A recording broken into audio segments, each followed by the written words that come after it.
So our next speaker is going to be Mubayi from the Center for Collaborative Studies and Mathematical Biology at Illinois State University, and he is going to be giving his talk on multi-resolution modeling and evidence generation, implications from social issues to physician health. So I will hand the floor off to him, and I hope that you all enjoy this talk.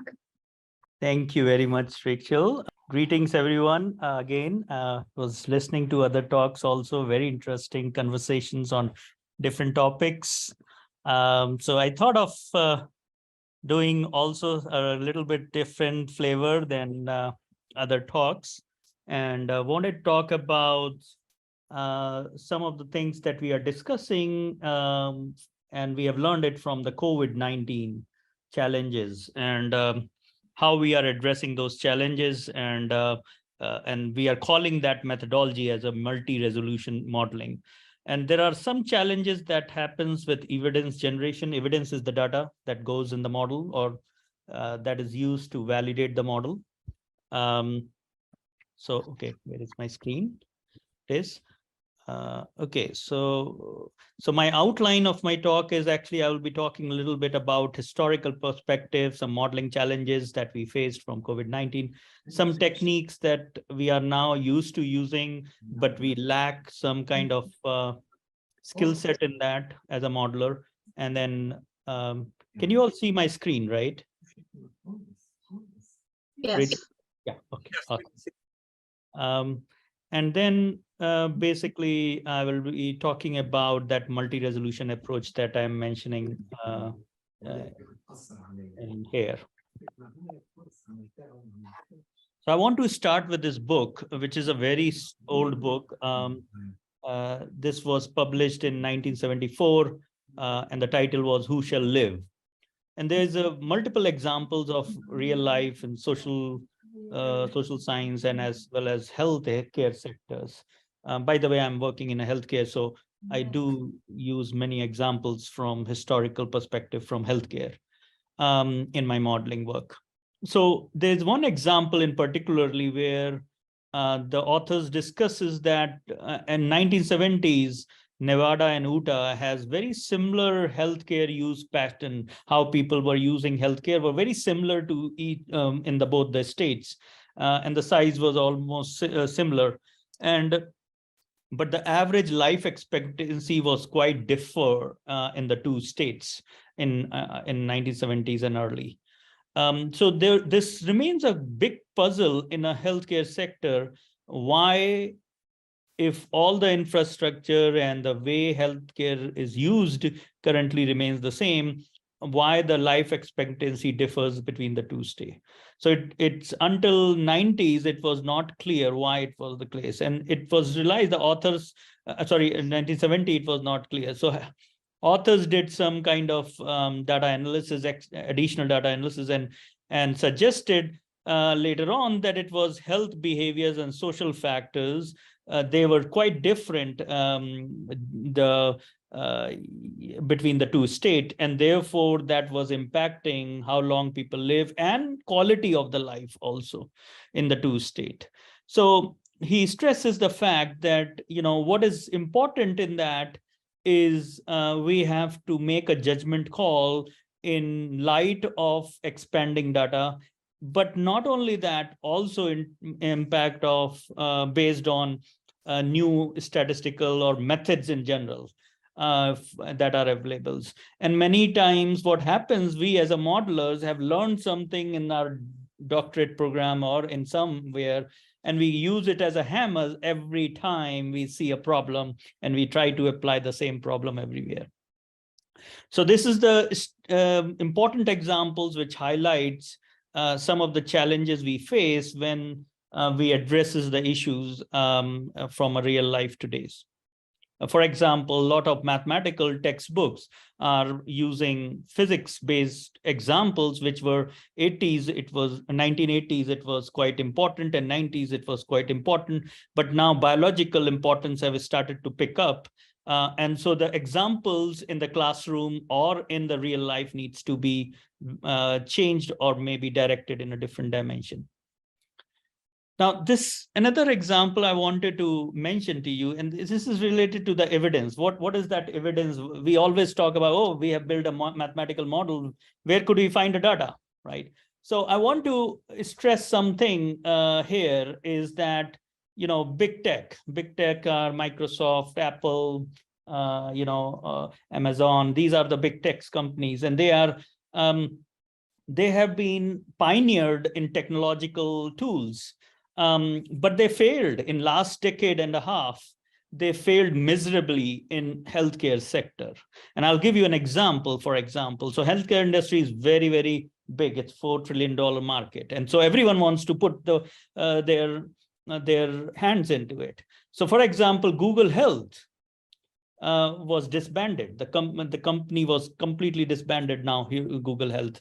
Now they have a new one called as Google Worley, but Google Health is almost disbanded. There are few things they are doing, but not a big one. But 10 years ago, it was a big deal, by the way. Same thing like Apple. Apple used to have something called as Health Habit app, and it is scaled back. Now it is not anymore used. IBM used to have AI and data analytics platform, which were completely sold off. Watson is one of the research labs for IBM. And Amazon, Chase, and Berkshire's used to have something called as Health Haven, and it is also disbanded. They are not really putting any efforts into that. So the question comes, and this has happened in the last 10 years. And the question comes, they have lots of money, they have lots of resources. Why did they fail? Why did they fail? And there was many reasons that were analyzed. And according to me, what I think the reason they failed is because they were using all these applications, which was healthcare useful. They were using very small patient data at some point of time. Very early on, they collected some data from somewhere, and they kind of built an app and sold it in the market. But that was only helpful to the small group of patients. Another thing that they lagged was they had very extensive tech individuals working in that, but they were practitioners were missing in their team, or clinicians. They used to consult. They had a consultation with practitioner very early on, but they were not doing it on a continuous basis, and that lacked the domain expertise. The third problem they realize is the healthcare data is a dirty data. That means it is unstructured and it is adapting every day. It is adapting every day due to many reasons, basically. So these three, I thought, was a main reason why that led to a downfall of these four giant softwares that was supposed to help the healthcare industry, but failed to do that in the last year. So these are the things that our student needs to understand and implement it accordingly while building mathematical models of some things. And that is very key aspects to modeling in the future. Now, I have also worked in infectious disease modeling. I have, so I want to discuss where do we stand in infectious disease model? What is the modeling history tells us? In last 2 decades, actually, it has been 100 years since Ronald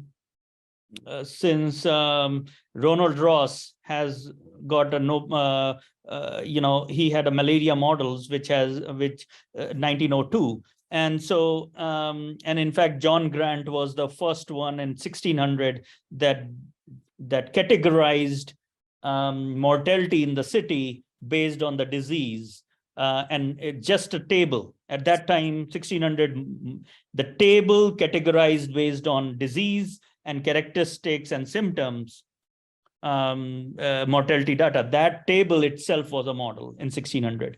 In 1900, Ronald Ross and his 2 students, Kermack and McKendrick, basically developed the epidemiological modeling theory, which is round about 100 years old now.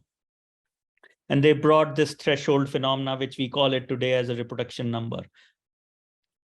Well, but actually, these modeling work has been in patches in the last century. And it has not been a continuous growth of the models. It is only in the last 2 decades that it has picked up quite drastically. For example, in 2001 and 2003, there was a foot-and-mouth disease in UK, and they used data-driven mathematical model, epidemic models, first time. And there was a cycle of modeling exercise with the new data collections, and that's how they were making policy on that. So it was very useful at that time, foot and mouth, but the models were very elementary in terms of what it can give as a decision-making process. Okay. So we were learning for the last 2 decades. Last 2 decades is the first time, we started with data-driven practical application, not theoretical models. But it was not until this 2000, the 9/11 attack and anthrax attack and, SARS outbreak, first one, CoV-1, and also an influenza regular outbreak that realizes the US government to build a task force for it.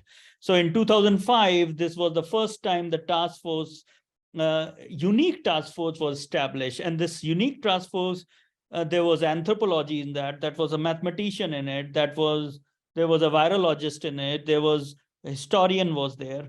So there was various disciplines that were partnershiping to form this task force, and it was heavily funded at that time because many things were happening like after 9/11, and they were afraid of bioterrorist attacks also. So what has that task force did?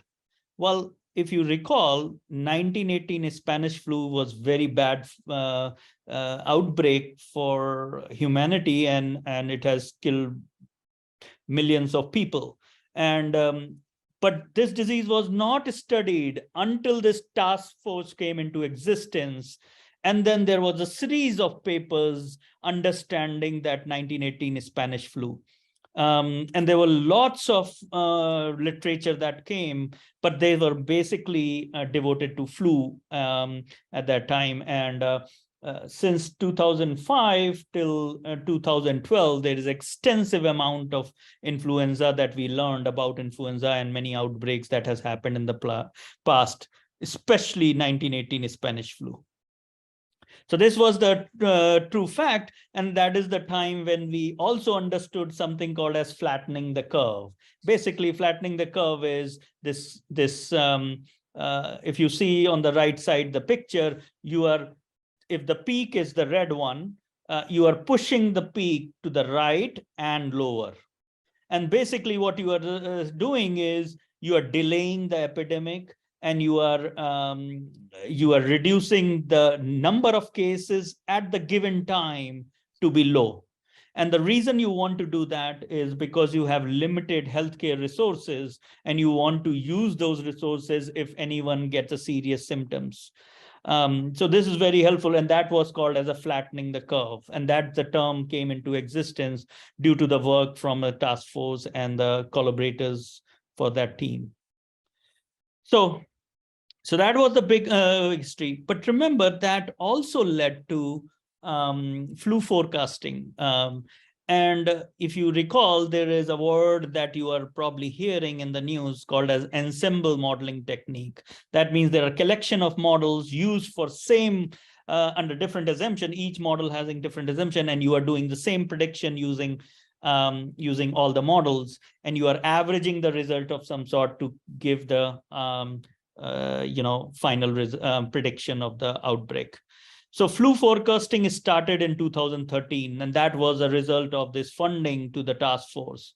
By the way, in 2014 onwards, the funding decreased quite drastically. It was, in fact, at some point of time, this task force was dismantled and have only few folks into it, not interdisciplinary. And actually that led, some people says that might have led to the seriousness of COVID-19. If that task force would have been there with the full capacity as it was in 2005 onwards until 2013, the COVID would have not impacted us as much. as it did in the last 2 years.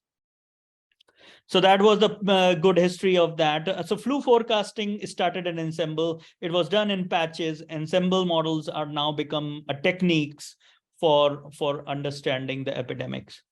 So now, what do we do with that? I mean, why do we build a model? What is the purpose of the model, basically? So this is a paper that is published in Science in some years back in 2009. Actually, this was also part of the task force efforts. They talk about, there are many things you can do with the model. For example, if you go from left to right, so in the bottom, you can see you can estimate key parameters. For example, how fast is disease spreading, right? So you want to know on an average how fast is disease spreading in a certain city. So that could help you in estimating the key parameters. Second thing, it is also help in linking different scales of data. For example, you have demographic data to epidemiological data to clinical data, for example, in the hospital setting. It links these data. But again, this is a multi-scale modeling is also very challenging, and there are other challenges associated with. It can study why a certain observed patterns are happening. What is the reason that are causing these cases to occur more in a certain place than another, for example, right? Or there is any external factors that are climatic factor, for example, driving the case to occur in a certain months of the year. And other thing that it can do is control measures. So if you put a control, how much of impact this controls will do to the outbreak in future. Because otherwise you have no information. If you wait for empirical data, that would take, you have to wait for it. And the model can help in that. And this last thing, which I think is less work, math models are not meant for that thing, but people do that thing, is the prediction. So prediction is, we are not yet there to make an accurate predictions, just like climatic predictions, or even in some cases, financial institute models that do it. The disease models still have a lot of challenges associated with it, but people do predictions. So I see there is so 5 minutes are left. Okay, I'm going very slow. Thank you for that.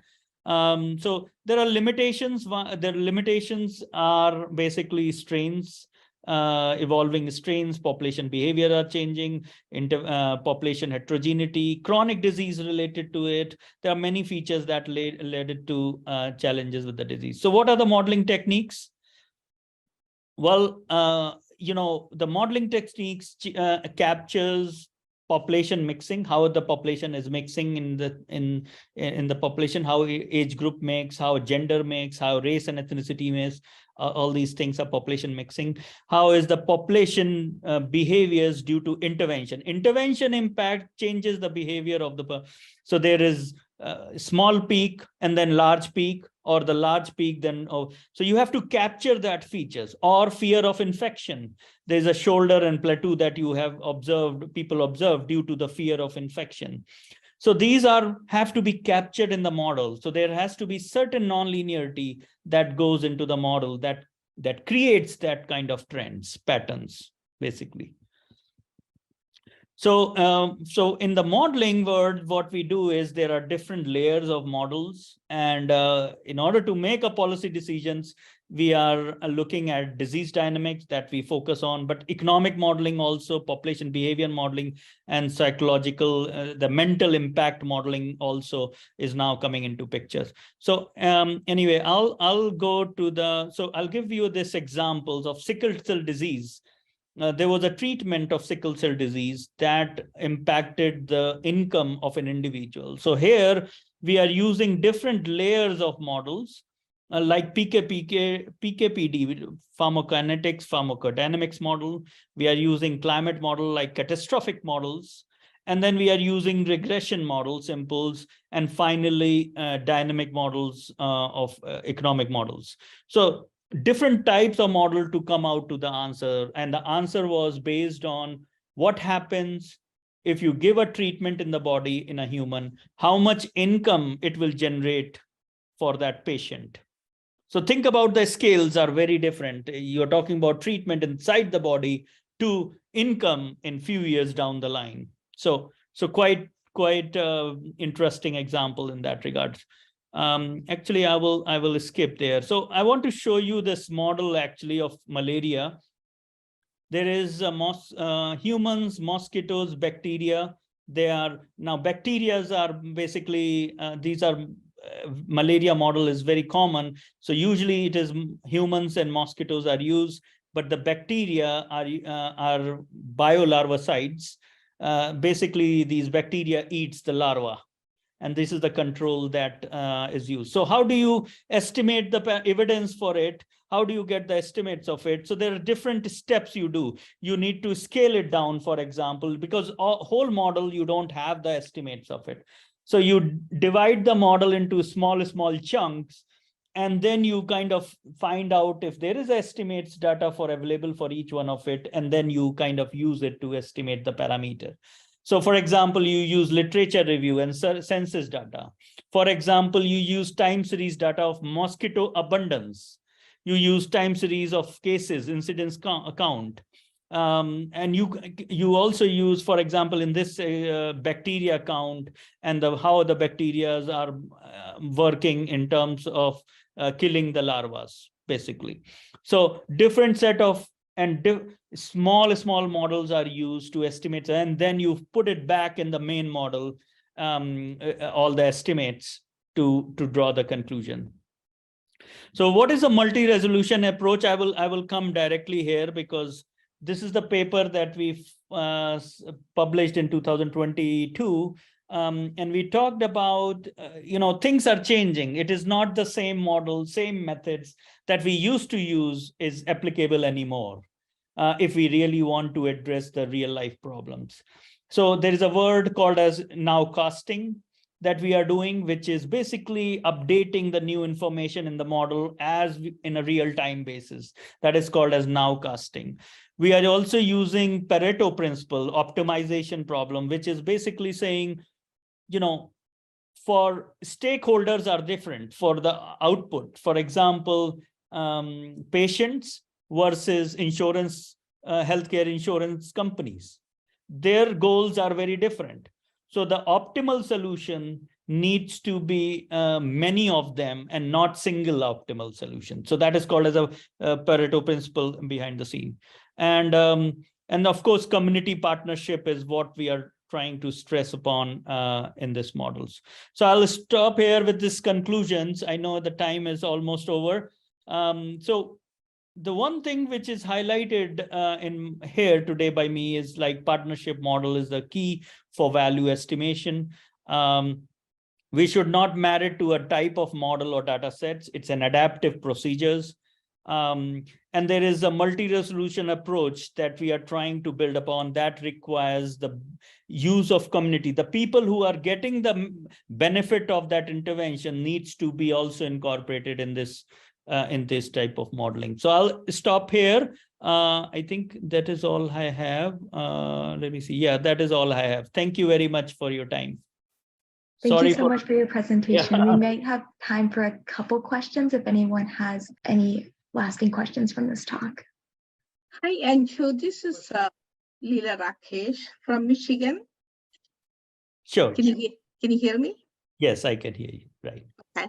So the overall, your message is that the existing, Kermack and McKendrick or the, these Rosses developed in the, 1900s, we should not be it's not I'm telling you we should not be utilizing. We should look much beyond that, because the new technologically a new life, a new way of spreading the disease is much higher than the olden time. And we really need, these, we call it as a vector-borne transmission And these kind of information, with the aid of a multidisciplinary, area, we need to incorporate to get an actual picture rather than a data-driven models. Am I right? Absolutely, absolutely. So I think what You is know, go ahead. why I said is we just finished up a paper on the COVID-19, and we are basically two kinds of things. We are trying to look at different kind of theory in mathematics, something called a graph theory, and how, each of these variable weigh a different node. And we also incorporated it, so, I don't know, many people will find it difficult to say that. We incorporated this concept. It's almost like we can think of this as a viscoelastic media. Mhm. I don't want to bring all those viscoelastic theory into here. We brought out that concept. What exactly you said is correct. So we are just tuned to just look at the data. Okay, we can't get it. Let's get this one done. Then different people can come up with different kind of outcome. And they try to impose that on, whoever is in the political side or in the American, we are talking about American healthcare or every healthcare. Mhm. And they're imposing whoever is in the higher power. Right. And models should not be based on any of these influences. Models should be related to the interdisciplinarity or multi-scaling concept. I fully, 100%, I agree with you. This is what the mistake of the system, because, we are feeding this one. You will get maybe a one group of people that might follow that. That doesn't follow. When it comes to a whole world, the healthcare, it doesn't come up with one fit for all. Absolutely. Absolutely. Yeah, I mean, we just finishing up a paper, we was coming out with something differently. And okay, it's fascinating. Excellent talk. Thank you very much. Thank you. And thank you, Bev, for your comment also. You made a very good point, actually. And I know time is almost up, but Yeah. Stress upon one thing that I learned something in my graduate programs. And usually we stick to the same hammer and we try to implement that hammer in all the problems. And that's because I don't have a time to do many other things. But that should not be translated to our teachings to our students. I think adaptability is very, very key, because I see my nephews who are very young and they can do TikTok video, or they can do all these new gadgets very easily. But for me, it is very hard. But we need to train them, not to us. And so we have to adapt that thing, and that is very, very important aspects of the training. Yeah, great. Thank you. I will be in touch with that. I just sent you my email. Sure. Get in touch with that. It's fascinating. I mean, I also talk because of, I have my family, many of them, my kids are all in the medical school. I can immediately see that one, oh my gosh. Yeah. Okay. Thank you. Yeah. Are you in Bombay? Where are you? No, I'm in Arizona, Phoenix, Arizona. Oh, you're in Phoenix, Arizona. Somehow it is appeared it as at Bombay or somewhere. Oh, really? Okay. So yeah, Bombay, Arizona has a great people, epidemiology. Yeah. Yes, so sorry to interrupt this conversation. Thank you again for a wonderful talk. I would just like to say that the conference is actually coming to an end, so please go to the main room at this point. We will be shutting down this room, the main room. They're going to do some closing and farewells, and then I believe that Gather will still be open for a little bit of time after if you'd like to walk around, chat with colleagues, and catch up. But thank you so much for coming today, and thank you again to our amazing presenter. Please head on over to the main room at this time. Well, Rachel, thank you, you Rachel. did a good job.